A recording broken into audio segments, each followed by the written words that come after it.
S'il est prouvé qu'un esprit mauvais peut être réduit à l'impuissance par la prière, il est évident que toute légion de Satan qui se rue sur l'Église pourrait être vaincue si les enfants de Dieu voulaient employer les armes de la victoire.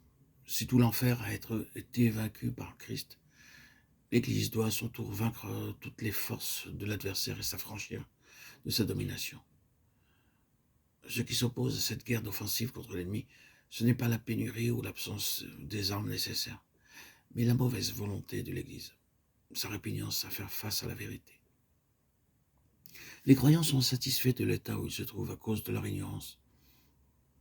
Le bien qu'ils possèdent déjà les aveugle sur le bien plus excellent qu'ils n'ont pas encore et sur les besoins immenses de l'Église.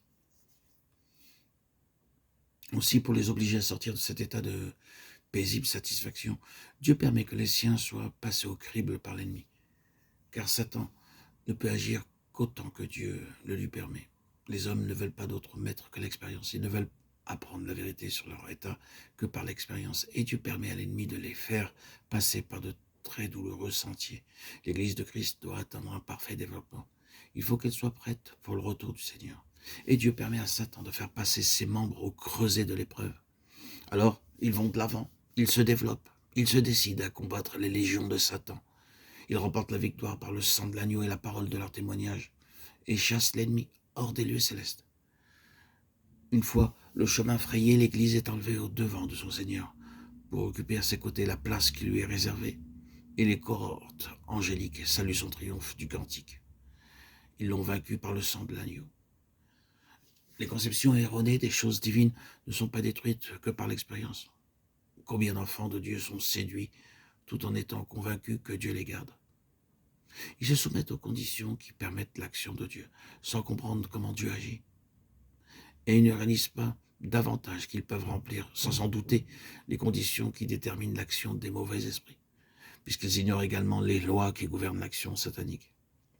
En ce temps de manifestations surnaturelles qui s'imposent à l'attention de l'Église de Christ par les ruines qu'elles accumulent, nous voyons des chrétiens s'aventurer en des assemblées où de semblables manifestations ont lieu avec la conviction que Dieu les gardera. Or, rien de plus faux. Dieu ne protège pas ses enfants lorsqu'ils ne se trouvent pas dans les conditions qui permettent à sa protection de s'exercer.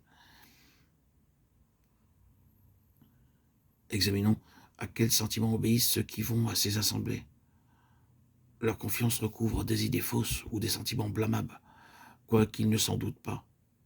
Ce peuvent être la présomption, la certitude de pouvoir juger ce qu'ils verront ou entendront dans l'ignorance où ils sont de leur incapacité totale. Leur confiance est donc basée sur la nuance. Elle ne saurait venir de Dieu. Secondement, la curiosité, un esprit de curiosité plus ou moins précis, plus ou moins avoué, le désir de voir ce qui est extraordinaire. Troisièmement, la volonté très arrêtée d'aller quand même à ces réunions, ces assemblées, ce qui les empêche de s'enquérir vraiment et sans arrière-pensée de la volonté du Seigneur. Et enfin, quatrièmement, le secret espoir dans leur cœur de recevoir de nouvelles bénédictions, le désir légitime sur lequel se dissimulent quelques ferments d'orgueil. Par exemple, l'ambition égoïste d'être le premier dans le royaume de Dieu.